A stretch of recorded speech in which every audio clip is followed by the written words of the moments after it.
the volume. Hear that? That's the sound of my just got a payment worth 3 months of payroll face, also known as my pay face. It happens when I can accept credit and debit cards, bank transfer, and mobile pay with Intuit QuickBooks. That's payments made easy.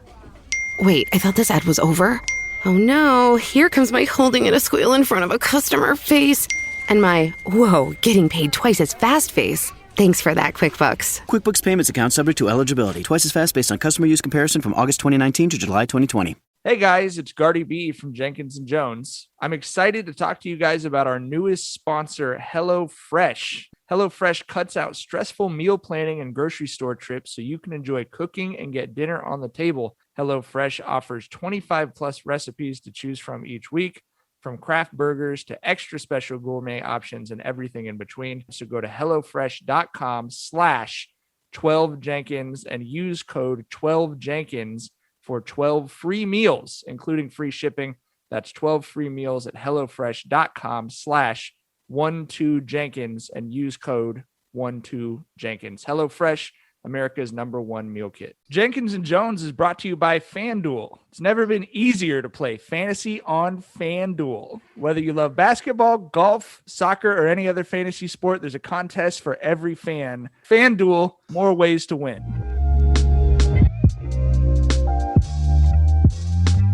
Welcome to Jenkins and Jones on the Volume Podcast Network. It is Thursday, July 8th, and we are fresh off game one of the NBA Finals. We're talking about that. We're talking about whether or not free bread is tacky, Simone Biles' boyfriend, and vax that thing up. As always, Jenkins and Jones is hosted by my good friends, LeJethro Jenkins, a.k.a. John.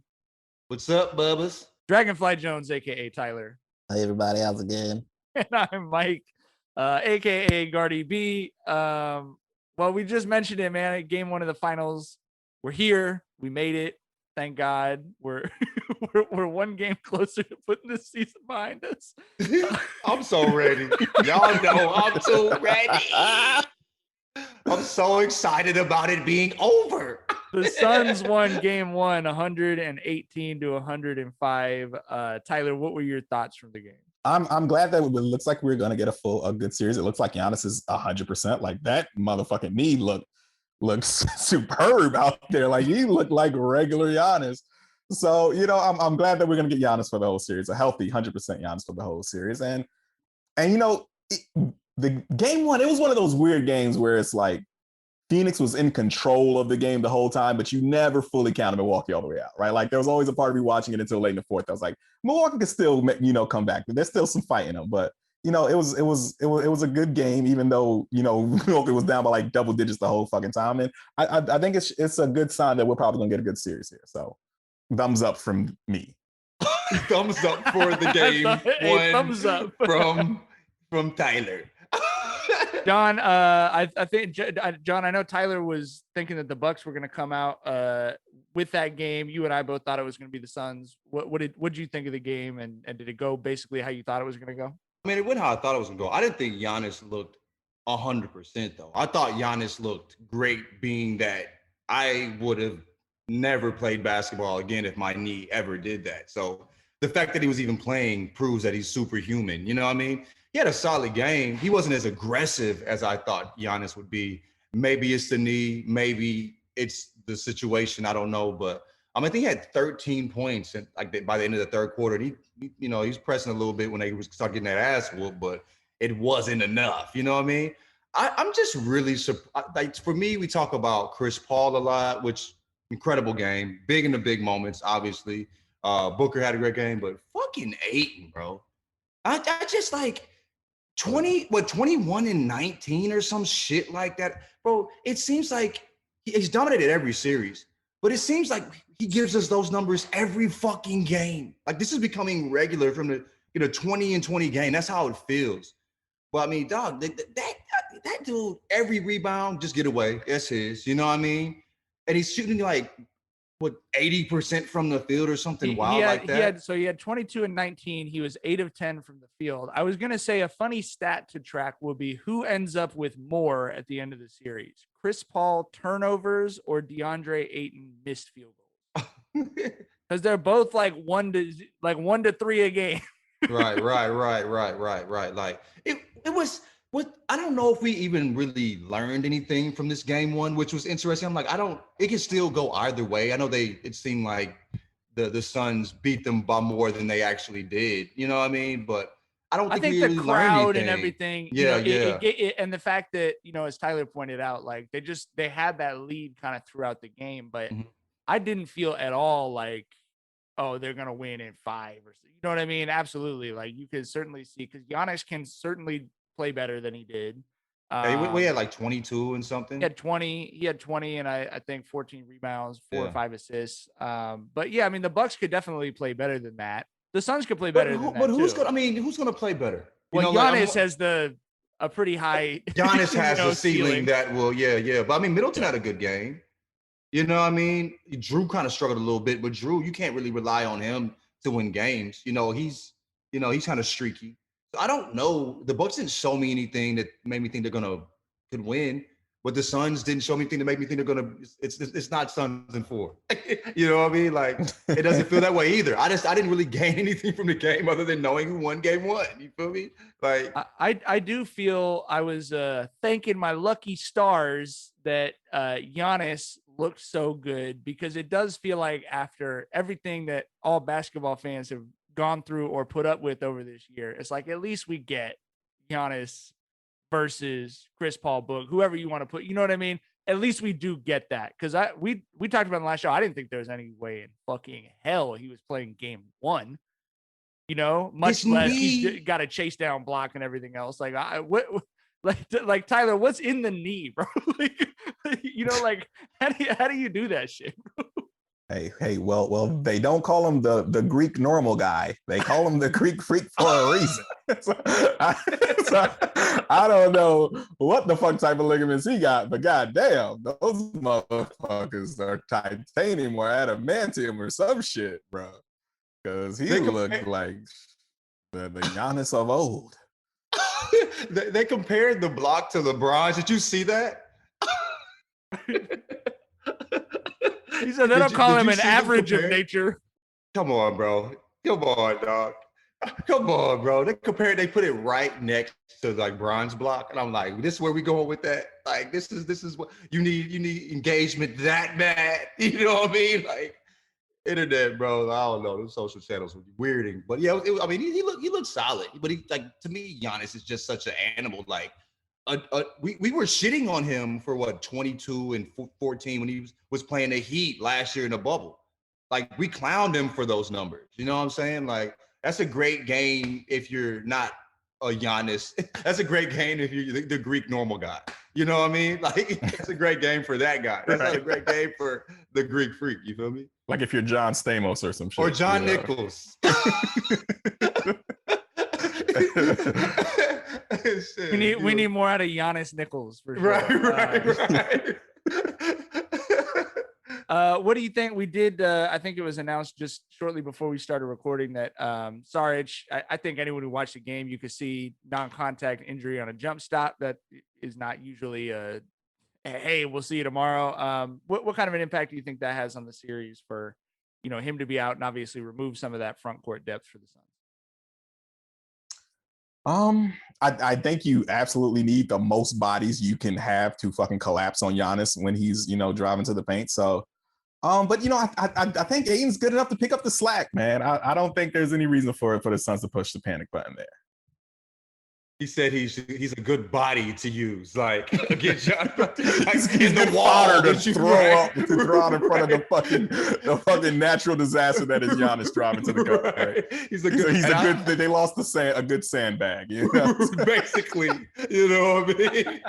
And I feel the exact same way, bro. Like, yeah, I mean, he's not gonna make a huge difference. It would have been great to have that size, obviously, but Ayton's. I don't know who we compare Ayton to at this point. He's been playing crazy, so I think they'll be good.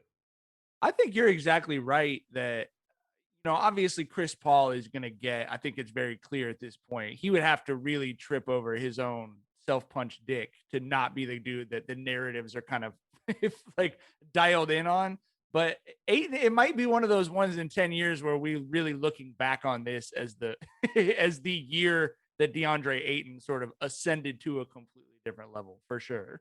People were clowning him. Like, he was a joke, especially in that draft. Like, they picked DeAndre Ayton. You know what I mean? That motherfucker might have a chip before both of them other niggas we talking about that we love so much. You feel me? And not just get a chip, like earn that motherfucker. Be a big part of that motherfucker. So, I mean, I just like I find myself watching him, like, even in like the pick and roll. He's solid defensively. He moves so well.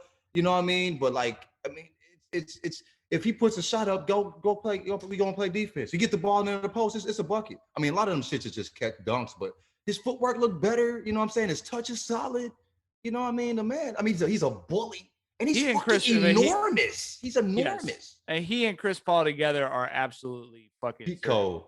Like, even Booker's throwing that lob really easily, like on some just go baby. I'm going to play D. You know what I mean? Because he finna finish everything.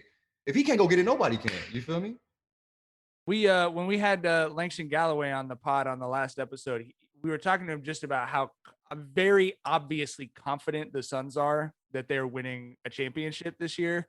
And I think they said during the broadcast, I think it was Chris Paul talking to Ayton, but he might have been talking to Jay Crowder, woke up today and just texted everyone and said, we're one day closer to winning a championship. Like, you know what I mean? Like, that's just clearly the way the entire team is thinking, is like, okay, it's game day. We got to win 3 games after today. Like, and you can see, like, watching the Bucks, did it seem like they didn't want it as much? I mean, I'm not that type of, like, you gotta want it, all this shit. But you do, motherfucker. You playing against a dog ass team. You know what I mean? Like, like they weren't as tenacious on defense. Their hands weren't moving as much. Like, everything was bothered when the Bucks had the ball. It felt like they put their hands on everything. Felt like the Bucks were playing a feel out game for sure. Yeah. To me, and that was why I was saying I don't feel like it's like the Suns are going to run away with it or something. It definitely didn't feel like I'm much more interested to see what the Bucks do in game 2, because it kind of seemed like they went into game 1 thinking they needed to win game 2 to get the split. You know what I mean? Yeah. Chris Middleton too. He looked good, bro. I'm like, that motherfucker. No more jokes about that man no more either. Yeah, you know what I mean? I'm gonna miss the Middleton jokes. But they gone, nigga. I get it. I'm gonna miss them too. But we gonna miss them because it's over with. Yeah, that man cold, is a hooper, bro. You feel me? Some of them shots he hit, I'm like, damn. Like, had a doodle face like this. Chris Middleton, is that you? Clutching my motherfucking pearls, nigga. Shit. That shit was beautiful, nigga. Your game is looking beautiful, nigga. Jeez. But anyway. It has definitely been the postseason of Chris Middleton and DeAndre Ayton, and I'll just leave that there, like, for good and for bad. Like, that is what, like, we are going to remember from this playoffs for sure. I'm not taking anything away from either one of them, right. But it is like, everyone thought this was going to be LeBron versus KD in the finals. Right. Like, that is not what the way shit played out, bro. And we got a Giannis, like you said, a Greek freak on the court. And I'm looking at motherfucking Chris Middleton like, but did you see what Chris Middleton did? Straight up. I feel like a fucking dork, nigga. I'm like, but DeAndre Ayton. Like, we're all becoming those guys, and it, right? Like, right? Like, wow, what a way Ayton rolled on that pick and roll. You guys just don't roll like that anymore. Right.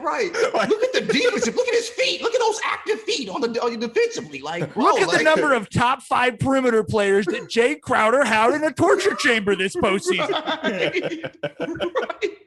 Bro, tenacious defense, moving hands everywhere. Like, dog, it's like we're becoming these niggas, dog. Chris Middleton, is it his team? I said that last fucking. I was joking, but that wasn't even, there. You know what I mean? Like, ever before. So it's crazy. I know that was a shot at my DeAndre Ayton misses and Chris Paul turnovers stat comparison, because that is the most type fucking shit, but that is what there is to be excited about. I'm genuinely interested in that. Me too. I will watch that. We are definitely going to check that shit at the end of the series. Brittany, we need a graphic. We need a running tally. Bro, this series is turning us into fucking dorks, bro. Well, you guys, it finally happened. I got LASIK surgery. It took me 39 years to feel comfortable making this decision because, well, your vision is important and you only get 2 eyes. But thanks to LASIK Plus, I can see clearly. I don't have the pain and irritation of contacts anymore, and I don't have to wear glasses. I'm only going to wear glasses now that are fake glasses because LASIK Plus changed my life. That's right. They're the leader in laser vision correction in the US, over 20 years in the industry, which is why I went with them because I didn't feel comfortable with anyone else. They have performed over 2 million treatments, and LASIK is all they do. So they focus on that. That's their expertise. It's a second generation family owned company. I felt very comfortable with that, and it has literally changed my life. I am so happy. LASIK Plus, you guys, I want you to feel the same. If you're tired of contacts or glasses, get in on this. If you're treated in July, you get $750 off their first Wave Light Laser. Plus, they have guaranteed financing for every patient. I'm telling you, do it now. Your life will be changed. Hey guys, it's Gardy B from Jenkins and Jones. Excited to tell you about our newest sponsor, our new meal kit that's out there that we love, HelloFresh. HelloFresh cuts the stress out of meal planning and grocery trips with a wide variety of easy, delicious options for 3 meals a day, plus every snack and special treat in between. HelloFresh's ingredients are sourced directly from growers and delivered from the farm to your front door in under a week, contact-free, of course. Plus, HelloFresh is 28% cheaper than shopping at your local grocery store and 72% cheaper than a restaurant meal without sacrificing the quality. We love HelloFresh. It's our favorite out of all the meal kits that are out there. We're very thankful to HelloFresh for stepping up and sponsoring the podcast. Definitely want you to go to HelloFresh.com/12Jenkins and use code 12Jenkins. That's 12Jenkins for 12 free meals, including free shipping. That's 12 free meals at HelloFresh.com/12Jenkins and use the code 12Jenkins. HelloFresh, America's #1 meal kit. The NBA Finals are finally here, and FanDuel Sportsbook has a championship offer you don't want to miss because during the finals, new users get 30-1 odds on either the Bucks or the Suns to win their next game. That means you can win $150 on a $5 bet. I think the Bucks are going to bounce back in game 2, so that would be my boosted pick. With FanDuel Sportsbook, there are more ways to win on FanDuel during the NBA Finals. And when you do win, getting your money is a layup. You'll get paid in as little as 24 hours. Just sign up with the promo code J #J. That's J and J with the ampersand to bet the NBA Finals with 30-1 odds. Once again, that's promo code J #J to unlock 30-1 odds on either team to win their next game exclusively on the FanDuel Sportsbook app. Disclaimer, you must be 21 and over and present in Colorado, Indiana, or New Jersey. Must wager in the designated offer market. $10 first deposit required, $150 max bonus. See full terms at sportsbook.fanduel.com. Gambling problem, call 1-800-522-4700, 1-800-9-WITH-IT, or 1-800-GAMBLER. So, you're a sports fan.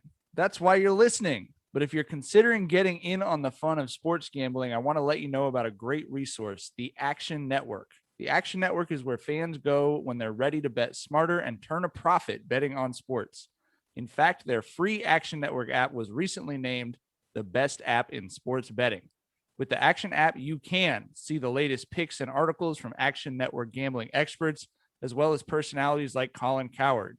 You can compare odds from different sports books and track every bet you make so you always know how your picks are doing. So if the game means more to you, download the free Action Network app and start betting smarter. All right. Crazy. Game 2 Thursday night, game 3 on Sunday. We'll be talking about that next week when we're back on Monday. Now to talk about some non-basketball stuff. I'm really embarrassed to admit that this is the topic I was most excited to talk about today, not game 1 of the finals. But thank you to @SlickSista on Twitter who tweeted Bread lady. And Tyler retweeted someone saying you could feel, it's one of those rare moments on Twitter where you could feel the record scratch on the whole day on Twitter, which she tweeted, had this argument in a group chat, but I want to know the truth. Isn't it very tacky for somebody to eat the free bread as soon as you get it? Yes or no? Currently, yes is at 3%, no is at 97%, and 368,000 people have voted in this poll. Tyler, you've been here for some record scratch moments on twitter.com. Your analysis, please. Bro, this is historic. And I say that with no hyperbole, no exaggeration. This person is the single most wrong person ever in the history of all Twitter arguments. A website whose whole foundation is built on arguments. I get in 6 or 7 arguments a day on there, right? There have been an infinite number of arguments that have taken place on that website. And this young lady is the single most wrong person ever in the history of Twitter arguments. We witnessed history, and I'm so glad we saw it real time. I was watching those fucking numbers go up like I was watching like fucking stock on my phone that I'm invested in and shit. Like I was so invested in seeing how many people were going to disagree with this lady. And it seems like we got about 360,000 or so who said, nah, you are wrong. I couldn't imagine being that wrong about anything with 300, where a whole fucking city tells me I'm wrong, bro. She's coming up on Long Beach numbers. She's coming up on Long Beach numbers. For real. Like, I love the idea that the incorrect opinions about carbs could be the new crypto. I love that. Like we need that. We need a ratio tracker for Twitter for sure. Does she have a fucking timer? Like 5 minutes? Like what are you you're just sitting there looking at that warm brown bread? She literally responded, "You should wait 5 minutes before reaching for the bread. If you're that hungry, you should have had a pre-game meal." A pre-meal? You should eat pre-meal before you go the meal. eat. Yeah, motherfucker, the bread is the pre-meal. That's motherfucker. what like, the bread is. Where do these rules come from? People like life is already weird enough, and you add this. You know, you have the time before you even eat the fucking bread. That's so wild to me. Look, manners are bullshit for the most part. Like, of course, you want to step in and speak to motherfuckers. I'm with that type of manner shit. But when you go to a restaurant, you must fold the napkin and at a 90-degree angle and place it on the corner of the table. Like all that bullshit, bro. We do not need to live like that, dog. We really fucking don't. Life is hard enough, bro. Eat that motherfucking bread as soon as it hits the table, dog. Right. A salad fork and a regular meal You're using fork? the wrong fork on your entree. Who gives a fuck? You kidding me? Like that's dude. I don't. Who decided this? Who wanted it? You know what I mean? But she leaned in, and I see everybody's tacky. After 360,000 people told her she was wrong, the brain. She's brave. You know what I'm saying? The courage it takes to lean in to being that wrong is incredible. That's special. She tweeted like a notes apology today, but it was the opposite of an apology. She said, "Good morning." I love it. After witnessing the outpour of responses to my question and having the ability to sleep on it, I have gained a new perspective on why the backlash was received. People cannot help being tacky. It is generational. I know this now. I never knew an opinion on waiting 5 minutes to eat bread would lead to people cussing me out, but what else to expect from tacky people? The essentials weren't taught. To my 3%, thank you for writing so hard against the tackiness. We understand that restaurants are for socializing. Fast food is for eating ASAP. I like the fact that you didn't say classy. You know, classless. She said tacky. So that makes me know that she's fun. You know what I mean? She's having fun with it. She's a Greek freak of being wrong, bro. she is the Giannis of being wrong, coming back with that fucking response, bro. That is beautiful, bro. That's art. That's you know what I'm saying? That's all. She's special, bro. Jesus. When 360,000 people and you say that, I love it. You know, there's people who say they like going to the movies for the trailers. Like, I am that person about restaurants and bread. Okay. Like, I don't have a sophisticated palate. I'm good with just eating fast food burgers and chicken for my entire life, except for my heart or whatever. But like, when you go to the restaurant, we eat at restaurants infrequently enough, especially during COVID, that I always forget a little bit about the bread. I'm just excited. What am I going to order? And we sit down and they bring us the bread. Happy birthday. Like, you know what I mean? Like, no. Merry Christmas to me. A little bowl of warm bread. And Shar and I will, like, we ate at that fancy steak place last week. They're fancy. So they sat down a little bowl with 2 pieces of warm bread. Right, and I looked right at the motherfucking waiter and said, Thank you so much. Bring us another one. Please, double me down, baby. You know what I'm saying? Need all of that. You know, but Cheesecake Factory, one of the best things about cheesecake to me, and I'm a regular dude, so whatever, is that fucking brown bread. And Red Lobster, those fucking, whatever those fucking bread shits are called. Those cheddar biscuits, oh my God. Cheddar yeah. Bay biscuits, bro. Like, nigga, what? You want me to sit there and stare at them for 5 minutes, nigga? That is torture. That is torture. me not fighting the urge to grab a Cheddar Bay biscuit. Come on, man. You're just like looking at your friends, right? And like looking at the clock like it's a fucking high noon shoot off. Like, you know what I mean? Like, I prefer tacky. Tacky is much more fun. If warm bread is tacky, I am tacky. Right. You feel me? And I love it. Bro, bread is like the oldest food item that humanity has ever created, right? Like bread was the first thing that humans made into a food. You know what I mean? So like humans are genetically dispositioned to love bread. Anyone who tells you they don't love bread is a fucking lie. They might not like carbs because they want to keep their figure down or whatever, but every fucking human on the planet loves bread. And that's probably why she got her ass lit up, bro. You were going against something as natural as breathing to humans. We are wired to love bread, bro. Bread tastes like being safe from saber-toothed tigers. Like that is like historic ancient comfort.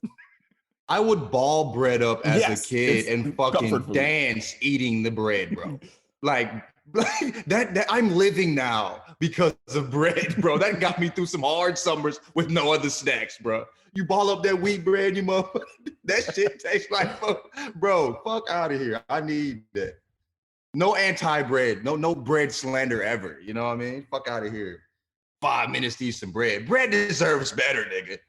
You feel me? Jeez. Okay. We also had an enjoyable time in the group chat with I don't even know what it was originally from, but I don't feel the need to shout it out. There was an interview with Simone Biles' boyfriend where he was talking about when they started going out, he didn't know who she was.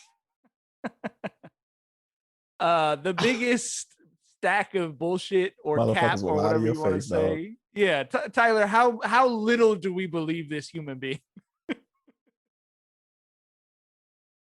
I do not believe this motherfucker one bit. First of all, I wouldn't believe him if he said he was just in a bubble and didn't know who Simone Biles was, because Simone Biles is a fucking household name. If you are a fucking American human, you know who Simone Biles is, right? But then the fact that they met on Instagram. Like, bro, like this dude was like, wow, I'm going to tell everyone I didn't know what this 4'8" woman with 10 million followers. I didn't know she was a gymnast. You lying motherfucker. Simone, keep an eye on this motherfucker. Don't get Kevin Federline because I don't trust this lying ass motherfucker right here. Keep an eye on him. I'm keeping an eye on him for you, Simone. Fuck that. If you need us to ride, we gonna ride. That's a lie you may say to her. Maybe. You went on record and said that shit for everybody to see. You know what I mean? Bold ass fucking lie, bro. But if you don't know anything about the Olympics, if you know the Olympics is this, you know who Simone Biles is. It's impossible not to know who the fuck she is. You know, I mean, that's crazy. That he told an impossible lie and expected us to fucking believe it. That is a whopper of fucking lies right there. He's ringing some serious alarm bells either way if what he's saying is true, because either it's our 4'8" women your type, which maybe, let's not go there, Mike. Let's not. I'm just like, but or is it a reading comprehension issue? It literally says Simone Biles Olympian is what it says on her fucking like. So how did you even interact with her without seeing that shit?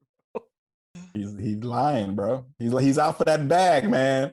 Keep an eye on that motherfucker. I don't trust him. That's a bag chaser to lie about it. You know what I'm saying? Be like, yo. Yeah. I mean, if he was more like, yo, I got Simone Biles. You know what I mean? Like, you feel me? I'd be more confident with that nigga. That I pulled a Simone Biles in a motherfucking. I didn't even know who she was, nigga. We don't know who you are, nigga. That's the truth when she says it, not you, my nigga. She's Simone Biles, bro. Chill your ass out, bro. Come on now. Come on. I don't even got to know shit about gymnastics to know her name. You feel me? Come on, dog. You don't know the name of any of her moves except the one that is named after her.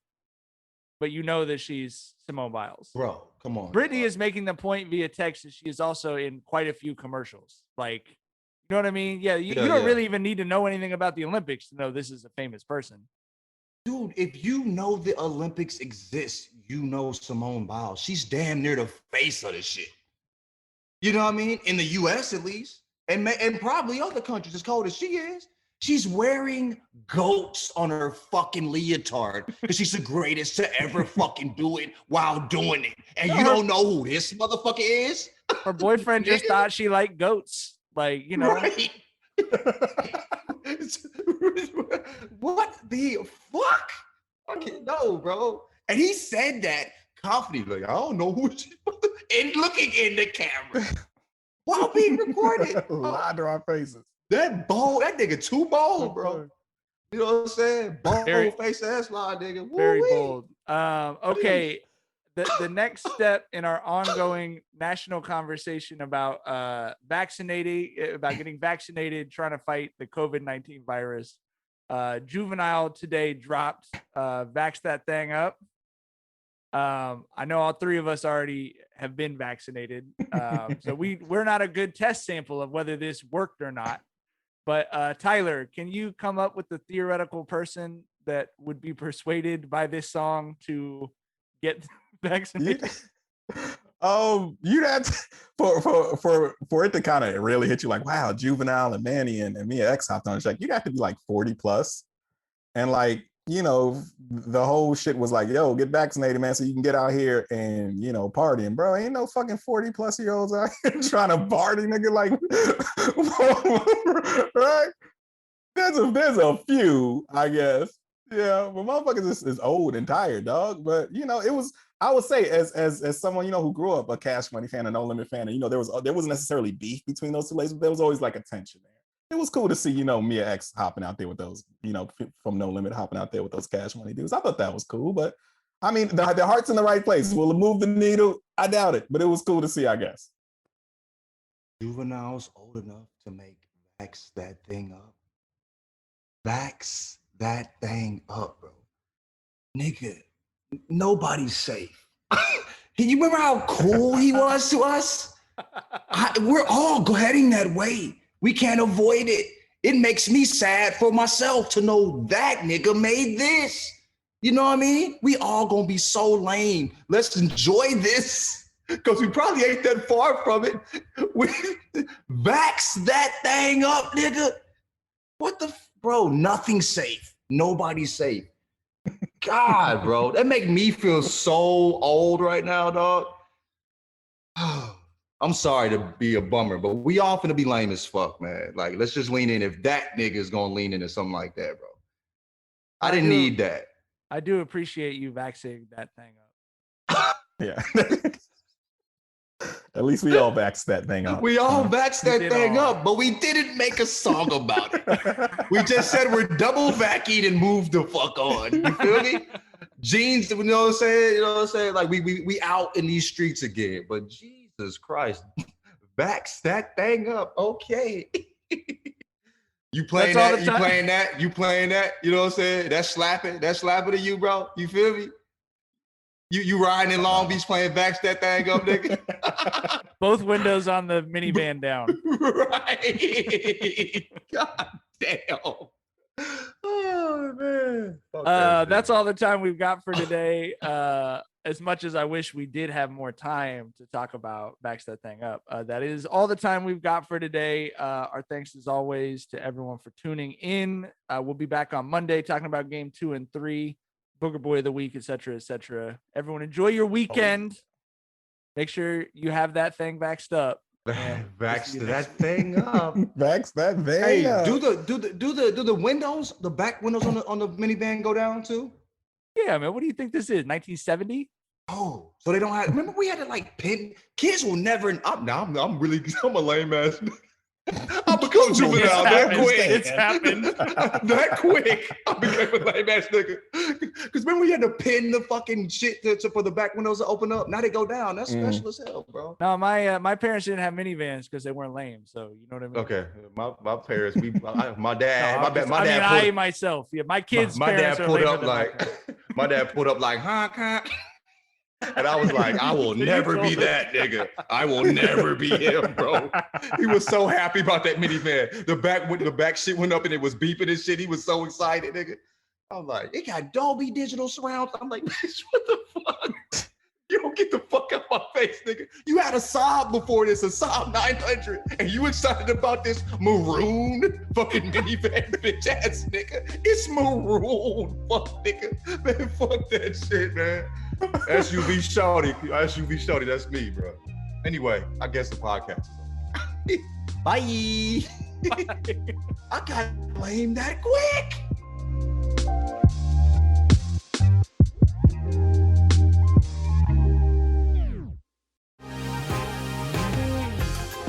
Been thinking about McDonald's all day. Can't get it off my mind. I can already taste it. Ooh, got my mind on my mouth and my mouth ready for some Mickey D's deal.